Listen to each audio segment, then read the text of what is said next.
My name is Carter and I'm 30 years old. I haven't seen most of my family in 5 years. Give or take a few ignored texts and awkward Facebook tags. The last real interaction I had with them was a Thanksgiving dinner. I was 25. I had a college degree. I was holding down two part-time jobs and freelancing on the side. And my older brother Brandon asked me if I could hurry up and clear the dishes because, quote, the grown-ups were talking. I didn't argue. I just quietly dried my hands on a dish towel and walked out without saying goodbye. There's something strange about growing up in a family where the hierarchy feels permanently locked in. Brandon, the eldest by 7 years, was always the golden boy. Quarterback honor roll, got a job straight out of college at some tech firm in the city. You know the type. He wore blazers to family dinners. He'd brag about his stock portfolio before the turkey was even carved. He'd give everyone unsolicited advice while chewing loudly and sipping Merlot like he invented it. And then there was me, the artsy one, the dreamer. My dad used to joke that I'd end up painting murals on alleyway dumpsters for a living. My mom didn't laugh, but she didn't exactly defend me either. I'll be honest, my 20s were rough. I didn't make it fresh out of college like Brandon did. I tried my hand at a bunch of things. Freelance design gigs, app development, even started a blog that made $0. It got a few angry comments which felt like something. I rented a tiny studio apartment with peeling paint. The walls were so thin I could hear my neighbor cough in his sleep. I worked as a janitor at a co-working space during the day. I taught myself to code at night. Nobody in my family asked how I was doing. And when I reached out once, just once, to ask for a small loan to help cover some emergency dental work, my mom responded with a photo of Brandon's new Audi. Her text said, "Maybe your brother can inspire you to get serious." So yeah, I disappeared. Not in a dramatic block everyone way. I just stopped reaching out, I stopped showing up. I stopped trying, I focused on me, I kept working, I kept learning, I started building something, slowly, clumsily, but it was mine. I founded a small SaaS company out of my apartment, I made mistakes. I hired the wrong people, I wrote bad code. I spent weeks debugging something that turned out to be a missing semicolon. But it started growing. A client turned into five. Five turned into 20. I reinvested every cent for the first 2 years. I barely left the apartment. I ate cheap frozen meals and wore the same two hoodies on rotation. I didn't feel successful, but I felt focused. I felt awake. And then one day, a bigger company reached out. They wanted to license part of my product. The offer was generous. I took it. Suddenly, I wasn't just surviving. I was living. I moved into a better place. I bought a car that didn't make clicking noises every time I turned left. I hired a real team. I got an accountant. I learned how to sleep more than 4 hours a night. I didn't become a billionaire or anything, but I was finally comfortable. And I did it without a single dime from anyone in my family. That felt good, really good. That brings us to last month. I got a text from my cousin Grace out of nowhere. She said she was getting married and wanted me there. I stared at the message for a long time. Grace was one of the few people who never looked at me like I was a failure. She used to sneak me snacks during family parties when I'd hide in the garage to avoid Brandon's taunts. So I said yes. I figured enough time had passed. Maybe things would be different. Maybe I'd show up, we'd share a few awkward hugs, and I'd slip out early unnoticed. The wedding was at this huge estate just outside the city. Vine-covered arches, white chairs on perfectly manicured grass, a string quartet warming up under a canopy. Everyone was dressed like it was the Oscars. I wore a simple navy suit. I brought my assistant Lee as my plus one. Not because I needed the company, but because she's better at dealing with awkward social interactions than I am. The ceremony was beautiful. Genuinely, Grace looked radiant. Her husband seemed kind. I was seated near the back, close enough to see, far enough to blend in. I thought I'd made it through undetected, until, during the reception, I heard a familiar voice call out behind me. "Well, well, well, if it isn't our little Picasso." I turned around slowly. Brandon, of course. He looked the same, just a little more tired around the eyes, still fit, still smug. He had a glass of red wine in one hand and a smirk on his face. He gave me that older brother nod that somehow managed to be both dismissive and fake friendly. Didn't think you'd show, he said. Thought you were off in, what was it, toilet cleaning school? I laughed, mostly to buy time, something like that. Lee narrowed her eyes at him, but I gave her a subtle shake of my head. I didn't want to start anything. Not here, not now. Not with the clinking of champagne glasses and soft jazz in the background. But Brandon wasn't done. He sipped his wine, leaned in just enough for only me to hear, and said, "So, what are you doing these days, really? Still chasing that little pipe dream of yours? Still sleeping on a futon and calling it a lifestyle?" I could feel the old anger rising in my chest, that familiar tightness. The part of me that wanted to shout, to defend myself, to list every single achievement, every late night, every dollar I earned without help. But I didn't. I just smiled. And that's when I reached into my pocket and pressed the unlock button on my key fob. The Aston Martin parked across the lawn gave a subtle chirp, its headlights blinking twice. Brandon turned his head, confused, then back to me. "Nah," I said casually. "I mostly travel now. My company pays me even when I sleep." His face changed slightly, but it was there, that flicker of surprise, of doubt. Like he suddenly realized the game had changed and he hadn't been keeping score. But that was just the first crack, because the night wasn't over. And Brandon wasn't done trying to tear me down. He never could stand not being the center of the room, and I was about to find out just how far he'd go to try and shove me back into the shadows. The rest of that night felt like a slow return to a war zone I thought I'd left behind. After the key fob moment, Brandon didn't say anything right away. He just gave this tight smile, like he was holding back a quip he couldn't figure out how to phrase. He clinked glasses with someone nearby and slipped back into the crowd. But I knew that wasn't the end. Brandon never liked being surprised, especially not in public. And I had just embarrassed him without even trying. Lee leaned in and whispered, "Is that the brother?" "Yeah," I said. "I can see it," she replied. Her tone was dry, smells like insecurity and expensive cologne. I almost laughed, but my stomach was too tight. The rest of the night was a slow, awkward blur of mingling. People I barely recognized shook my hand. They'd say things like, "Wow, it's been forever," or "You look good," without even knowing what they were saying. A few relatives asked the dreaded question, "So what do you do now?" I gave vague answers. Nothing flashy, nothing that felt like bragging. I didn't want to make a scene. I just wanted to enjoy Grace's wedding. But Brandon had other plans. By the time dinner was served, I was seated at table 7, right next to the bathrooms. Naturally. Meanwhile, Brandon held court at the center table with my parents, his wife Chelsea, and half the cousins I barely remembered. I didn't mind. I was actually grateful for the distance. Lee and I made small talk with our table mates, a quiet older couple from the bride's side and some guy named Kyle who claimed to be a consultant, which I'm pretty sure meant unemployed. Things stayed quiet until the champagne toast started. Grace's dad went first, a sweet if slightly awkward speech. Then the maid of honor, then the best man, Brandon. I felt Lee tense beside me as soon as he walked up to the mic. "Oh no," she muttered. Brandon tapped the glass for attention and smiled his signature charismatic smile. "For those who don't know me," he began, "I'm Brandon, the bride's favorite cousin, don't tell the others," light laughter. "And of course the proud big brother of one Carter Sullivan who decided to grace us with his presence after what? 5 years of radio silence," more laughter. Nervous this time. I felt every eye shift toward me. I gave a tight smile and didn't move. Lee reached under the table and squeezed my hand. Brandon went on. "You know, growing up, I always felt like Carter had his head in the clouds. I mean, while I was applying to colleges, he was painting frogs. Was it frogs? Or no, lizards. Definitely lizards." He chuckled, waiting for the room to follow. I didn't laugh. Neither did Lee.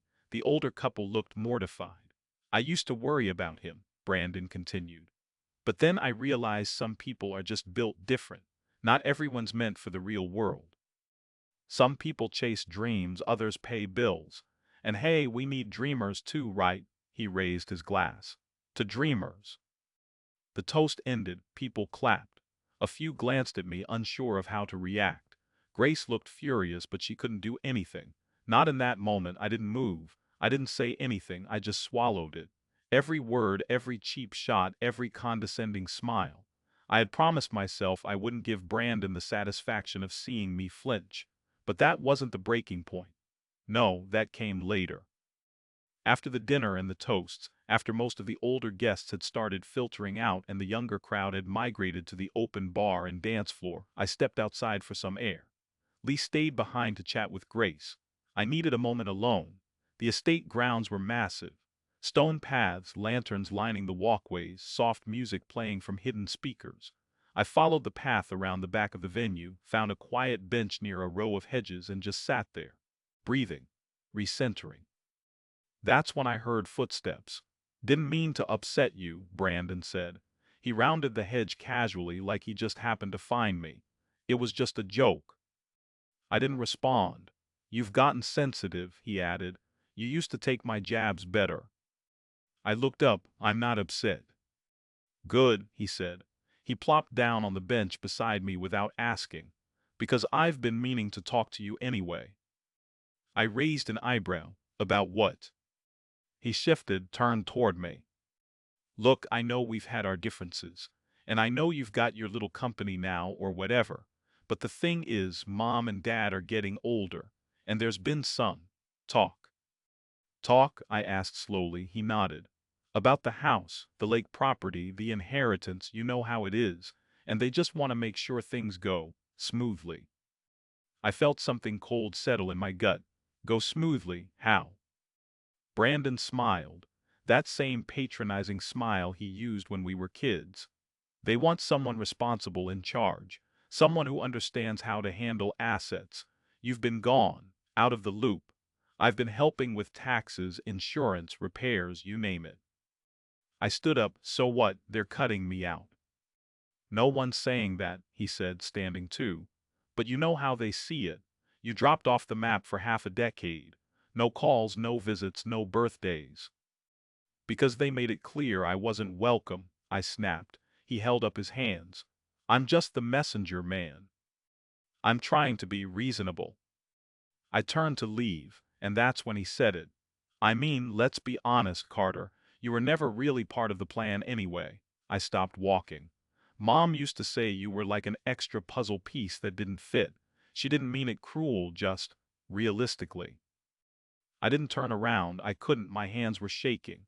Anyway, he continued, no hard feelings. It's just family stuff. You get it. He walked away after that. I stood there staring at nothing, my heart pounding. That was the moment, the snap.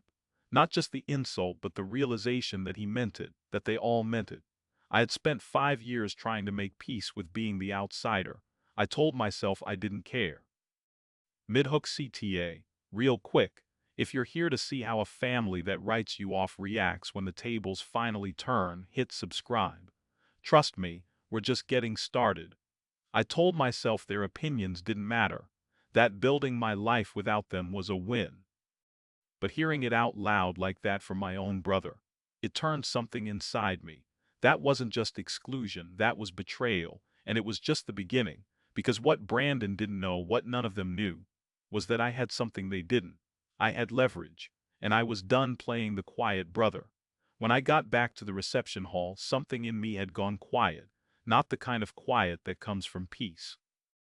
No, this was the kind that comes when your body hasn't caught up to your anger yet. Like your brain puts a sheet over the fire so nobody sees the flames underneath. Lee looked up from her seat near the bar and gave me a concerned nod.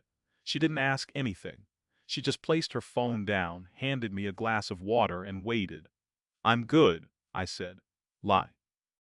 The music had shifted to some upbeat pop remix, and drunk uncles were doing the cha-cha slide like their niece hadn't seen a doctor in 20 years.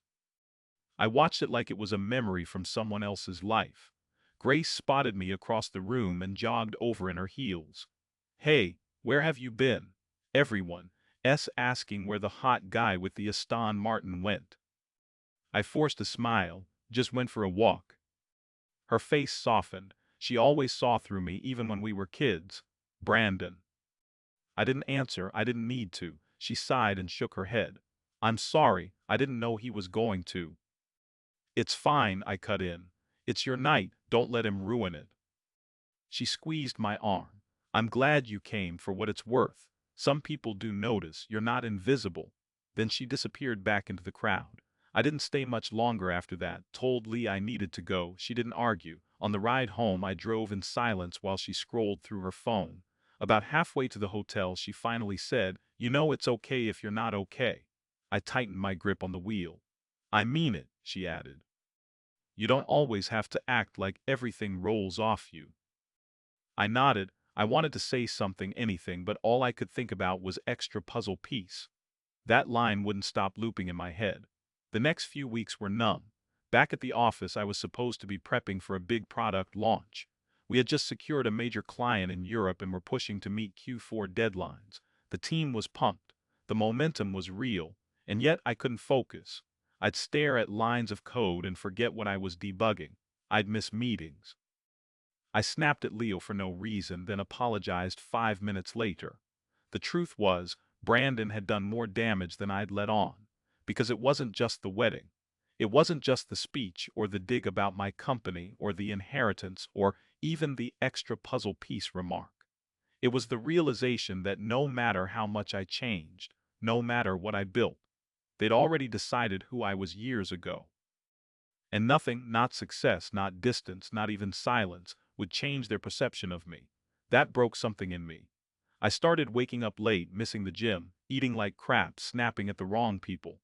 I canceled 2 investor calls, pushed back our launch by 3 weeks, and let emails pile up until Lee finally barged into my office and slammed my laptop shut.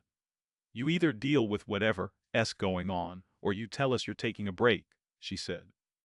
"But this half-zombie version of you is dragging everyone down." That hit me hard, because she was right, and worse. The last time I'd felt like this, I was cleaning toilets. I was skipping meals to pay rent. I was questioning whether I even had a future.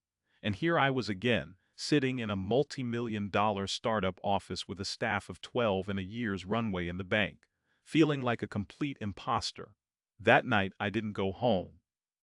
I stayed in the office and just sat there, staring out the window at the city lights, wondering what the hell was wrong with me. Around midnight, I found myself digging through old email folders. Stuff from back when the company was just an idea in a Google Doc. I found the first invoice I ever sent, $50 for a custom widget. The first rejection email I ever got. 3 words, not a fit. The first reply from a stranger who said, "Hey, I love what you're building." And for some reason, that last one got me. I remembered that night. I'd been eating kimchi soup, watching YouTube tutorials on app architecture, thinking about giving up. And then that email landed in my inbox like a spark. It reminded me that someone somewhere saw me, believed in me, even if it was just a stranger on the internet. I stayed up until 3 a.m., rereading old notes, user feedback, blog comments, even typos in old pitch decks. I reconnected with something I hadn't felt in months: purpose, not revenge. Not proving people wrong, not trying to outshine my brother, just building something that mattered. The next day, I called an all-hands meeting. I told the team we were done dragging, that we were launching on time with or without perfect polish, that we'd tighten the UI in version 2, but for now we needed to ship. I apologized to everyone, to Lee especially. I admitted I'd let personal stuff bleed into work, that I'd been checked out, and that it wouldn't happen again. You'd think people would be skeptical after a speech like that. But something changed. Maybe they saw the fire in my eyes again. Or maybe they'd just been waiting for someone to call the momentum back. Whatever it was, we snapped back. 3 weeks later, we launched. And it was a hit. The European client brought in 2 more referrals. One of our tools got picked up by a mid-sized marketing firm in Toronto. Then someone on TikTok made a viral video about how our app completely changed their workflow. Subscriptions tripled in 2 days. I finally let myself smile again. Genuinely. We threw a small party in the office. Nothing wild, just pizza, soda, and some terrible karaoke. But I stood there watching my team sing horribly off-key and felt something I hadn't felt in years: belonging. Not because of a last name. Not because I sat at some family table. But because I'd built something from the dirt up and people chose to be part of it. I didn't need Brandon's validation anymore. I didn't need a toast or a seat at the center table. I had my own damn table, but even with that clarity, I couldn't lie to myself. The betrayal still lingered. My parents hadn't reached out after the wedding, not even a text to ask if I made it home okay. And then one day I got an envelope in the mail, no return address. Inside was a single sheet of paper, a draft of the updated family trust. Brandon had been named sole executive. There was no mention of me. Not even a footnote. I stared at it for a long time. Then I folded it, placed it in a drawer, and locked it, not because I was letting it go, but because I wasn't going to let them decide what came next. They wanted to write me out of the story. Fine. Let's see how they feel when the story starts to write them out, too. I didn't open that drawer for 6 weeks, not because I forgot it was there, but because I didn't. I could feel the weight of that folded paper in the back of my mind every single day. Like a splinter, lodged too deep to dig out but too annoying to ignore. I went back to work, business as usual. I led meetings, I traveled. We launched new features, hired 2 new devs, and began talks with an angel investor. Outwardly, I was thriving, probably at the highest point in my life so far. But inside, the old tension hummed like background noise. Always there, always low and steady. Because that envelope had made one thing clear. They weren't just ignoring me anymore. They were erasing me. That's when I realized something. I didn't need their approval, I didn't want it. But I would not let them take away my name like I was a typo in their narrative. If they wanted to play legacy chess, I had a few moves of my own. But first, I needed information. So I made a call. Her name was Adrienne Grant. She was a corporate attorney who'd helped me with a contract dispute a year ago. Ruthless, meticulous, and extremely discreet. "I'm not suing anyone," I said after we caught up briefly. "I just want to know what I'm looking at." Quietly, I sent her a copy of the draft trust. Less than 48 hours later, she called me. "I'll keep it simple," she said. "You're not disinherited, technically. You're just not mentioned at all." Which means what exactly? It means if your parents pass without revising the document, everything goes to Brandon as sole executive, unless a court challenge is filed. And even then, it'll be uphill. I stared at the floor of my office. Can I find out when this draft was made? 6 months ago, it's notarized. That stung. 6 months ago, I just landed our first international licensing deal. I was working 14-hour days, building something real. And while I was doing that, they were quietly removing me from the table like I'd never existed. "Anything I can do?" I asked. She paused. "Well, not legally, unless there's coercion, mental incompetence, or fraud involved." She paused again, and her voice softened, which was rare for her. "But Carter, you're not crazy to be upset about this. It's cold and it's calculated." I thanked her, hung up, and sat in silence. Then I pulled the envelope from the drawer. And this time I didn't just look at it. I studied it. I started remembering little things. Conversations I'd had with my parents over the years that, at the time, I'd brushed off. But now they landed differently. My mom once joked that Brandon was always the planner, and that he'd keep the family on track. My dad mentioned during a rare phone call years ago that he was sorting some paperwork with Brandon, just boring estate stuff. They had been laying the groundwork for this long before the ink dried, and they'd done it quietly, strategically. Like I was a loose end they didn't want to tie up but couldn't bear to cut out completely. That's when something clicked. They hadn't written me out because I failed. They wrote me out because I succeeded without them, because I was the reminder they couldn't control, mold, or manipulate anymore. So I stopped asking why they did it, and I started asking what I could do next. The first thing I did was hire a private researcher, not a sketchy pie from a strip mall, a real one. Former IRS consultant turned corporate digger.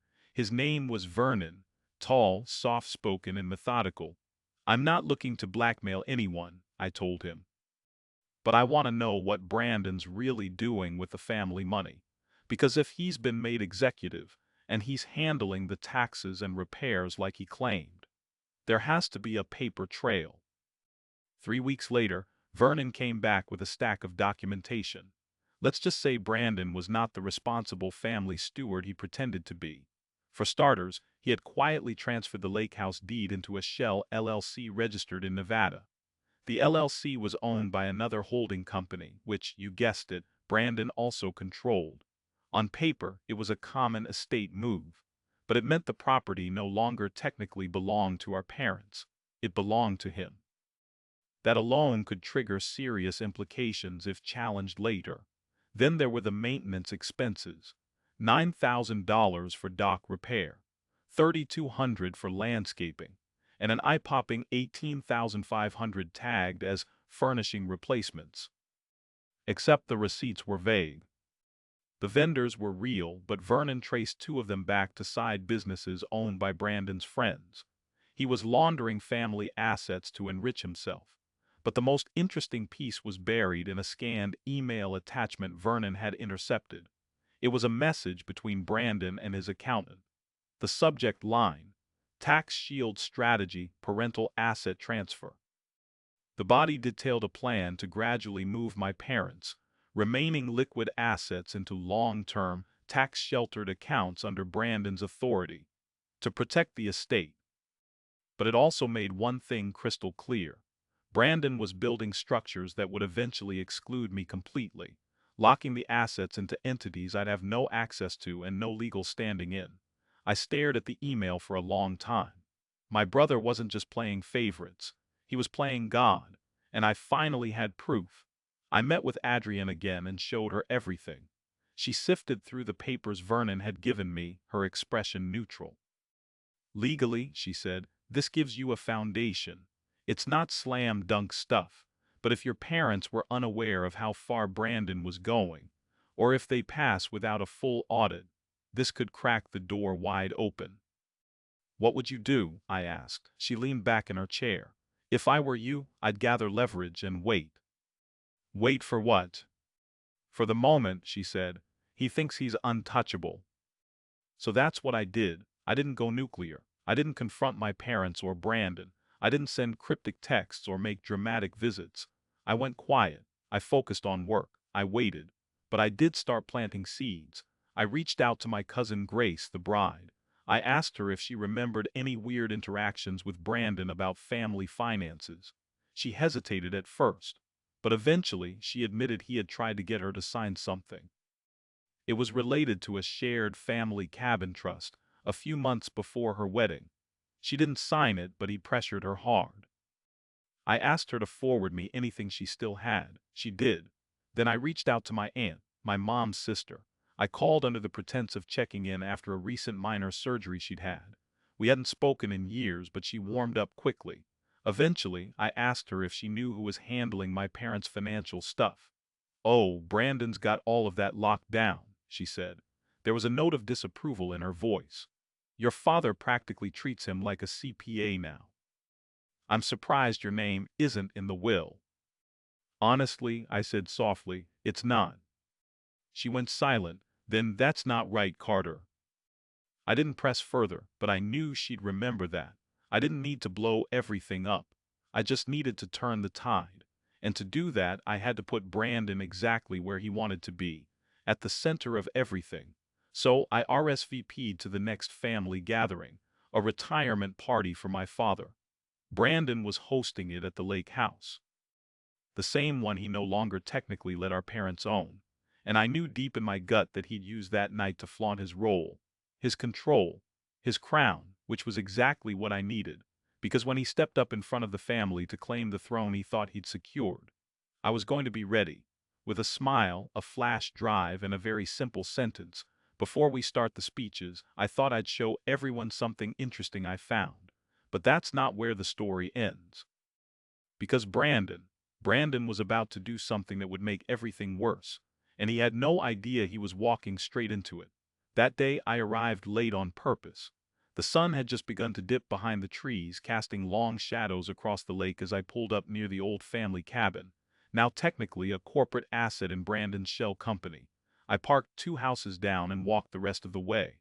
Calm, measured steps. No flashy car this time. No assistant, just me. I wore a black blazer and a simple button-down. I held a plain envelope in one hand and a USB drive in the other. I could already hear the familiar voices as I approached, laughs that felt like echoes from a past life, music from outdoor speakers. The clink of glasses from people who once couldn't be bothered to remember my birthday. I wasn't here for reconciliation. I was here for clarity. The backyard was set up like a catered vineyard tasting. White tent, linen-covered tables, those fake wooden barrels people rent for ambience. My dad stood in the center of a circle of family, wearing a golf shirt tucked too tightly into his khakis. He was laughing as Brandon delivered yet another speech into a wireless mic. "And I think we can all agree," Brandon said, swirling a glass of wine like he'd studied it on YouTube, "that Dad's leadership both at work and at home was what kept this family on the rails. And now, as he retires, it's time to pass the torch. Not just of property or assets or responsibility, but of legacy." He looked down at my dad, who nodded proudly, his eyes glinting with admiration. Then Brandon's gaze swept across the crowd and landed on me. He froze just for a second, but it was enough. I stepped forward as the last polite chuckles faded. Every pair of eyes turned in my direction. My mom's smile twitched, confused. My dad tilted his head. Grace, standing near the wine table, gave me a slight nod. I stopped a few feet from Brandon and spoke loud enough for everyone to hear. "Before we move on," I said, pulling the flash drive from my pocket, "I brought something to show the family. Thought it might be relevant to Dad's retirement, and to the legacy Brandon just mentioned." Brandon's smile thinned. "Now's really not the—" But I had already walked over to the media table. A projector was plugged into a laptop for the evening slideshow. Without asking, I slid the USB in. Lee had prepped the presentation for me. She didn't ask many questions. She just trusted that I had my reasons. The screen behind the tent flickered to life. I clicked to the first slide. Deed transfer, Lake House property. It was a scan of the document with Brandon's digital signature. The transfer from my parents' names into the LLC. My dad frowned. My mom leaned forward. I clicked again. Vendor invoices, 2023. A table showing tens of thousands of dollars paid to vendors for maintenance and repairs. All connected to Brandon's business partners or personal friends. Some even listed Brandon's name in the approved by section. Someone murmured. My aunt gasped. Brandon stepped forward, his voice a little too loud. "This is ridiculous, out of context. Those were authorized repairs. Dad asked me to manage this stuff." I clicked again. Email Brandon to accountant. Subject tax shield strategy. I let the room read it. No commentary, just silence. Then I turned to my parents. "Did you know the lake house no longer belongs to you?" I asked my father, calm as ever. "Did you know your retirement assets are being parked in a trust you don't control?" My dad opened his mouth, then closed it. I thought," he stammered. "Brandon said he was helping us protect it, that it was safer in his hands." Brandon's voice rose, sharp and defensive. "And it is. It's a legal asset shield, Dad. This is all standard financial planning." He's twisting it. I looked at Brandon for the first time, really looked at him, and for the first time he looked nervous. Not angry, not smug, just exposed. "I didn't twist anything," I said, my voice even. "I just followed the paperwork, like a responsible partner might do if you were included in the planning, but I wasn't, and I'm okay with that now. I don't need the money." I turned back to the crowd. "But I'm not okay with this, with manipulation, with deception. With watching my parents get quietly written out of their own legacy, while Brandon plays family king with a glass of Merlot." Nobody laughed. Then I walked over to my dad. I opened the envelope in my hand and handed him a packet of papers. "What's this?" he asked, his voice thin. "A detailed breakdown," I said, "of every transfer Brandon authorized, every account moved, every payment processed, and who benefited from it." My mom's hands trembled as she took the top sheet. My father, ever the quiet one in a crisis, looked slowly from me to Brandon and then down to the documents. This can't be right," he whispered. I shrugged. "You've got a lawyer, so do I run it by both?" Brandon laughed. A short, dry bark. "You're just bitter. This is revenge because no one took you seriously. Because you disappeared for 5 years and came back thinking you could rewrite the rules." He took a step closer. You think money makes you legitimate. You think building some app and driving a fancy car means you're part of this family again. I didn't flinch. I never stopped being part of this family, Brandon. You just spent so long trying to make me invisible. You forgot I was still watching. More murmurs rippled through the tent. Someone behind me whispered loud enough. He forged that LLC under his own name. And then my mother, quiet, always passive, stepped forward. Is it true? She asked Brandon directly. Did you move the house into your company? Mom, answer me. Brandon hesitated just for a second, but it was long enough. Yes, he said finally, but I told you. She slapped him. The sound cracked like thunder in the stunned silence. Not hard, not violent, but with enough sting to quiet the entire backyard. You took advantage of us, she whispered. Of your father's trust, of mine. You weren't protecting us, you were protecting yourself. I was trying to. Secure for you, she snapped, not for us. And not for Carter. Brandon looked around. The crowd had shifted. His allies were quiet. The cousins, the uncles, even his own wife. They weren't looking at him the same way anymore. His kingdom had cracked, and I hadn't even raised my voice. I leaned in slightly and said just loud enough for him to hear, "You built your empire on lies, Brandon. I just showed them the blueprint." The fallout was quiet at first. My parents didn't call me that night. Neither did Brandon. I drove home alone, parked the car in my garage, and just sat there for a long time. I didn't feel triumphant. I didn't feel vindicated. I felt clean. Like I'd finally rinsed off the last layer of old guilt I'd been carrying since I was a teenager. Like I could finally breathe without wondering what version of me the family had chosen to believe in this year. 3 days later, my dad asked me to meet him for coffee. He didn't say much at first. Just ordered black coffee, stared at the lid for a long time, and finally said, "I was wrong about you." I didn't say anything. I just waited. He nodded slowly. "About a lot of things. I let Brandon take control because I thought he knew what he was doing. I thought you didn't." He took a deep breath. I think I believed what was easier to believe. That hit harder than I expected. He handed me an envelope. This one was thinner. No flash drives, no bombshells, just a letter from the lawyer updating the family trust. Brandon was out, and I was named co-executive alongside a third-party legal representative. They weren't giving me everything, but they were giving me a seat at the table again. And this time I'd built my own chair. As for Brandon, I heard through the grapevine that he tried to deny everything. Claimed it was all a misunderstanding. But by then, the family had seen too much. My parents called for a full audit. The lawyer reviewed every transfer. His shell companies unraveled faster than he could respond. He ended up dissolving one of his firms under quiet pressure. He still got money. He'll be fine, but the respect, gone. And in this family, that's the real currency. A few months later, I hosted a dinner at my place. Nothing extravagant, just a few close friends, some new ones, and Lee, who made a toast at the end. "To Carter," she said, raising her glass. "The guy who turned silence into strategy and made revenge look like art." I laughed for real that night. Not because I'd won, but because I'd survived. I'd walked into a room full of people who once saw me as invisible and left with every pair of eyes watching me walk out. Not as the extra puzzle piece, but as the one who finished the picture. And this time I'm not leaving the table. Real quick, if you're here for the moment the golden boy gets dethroned, hit subscribe.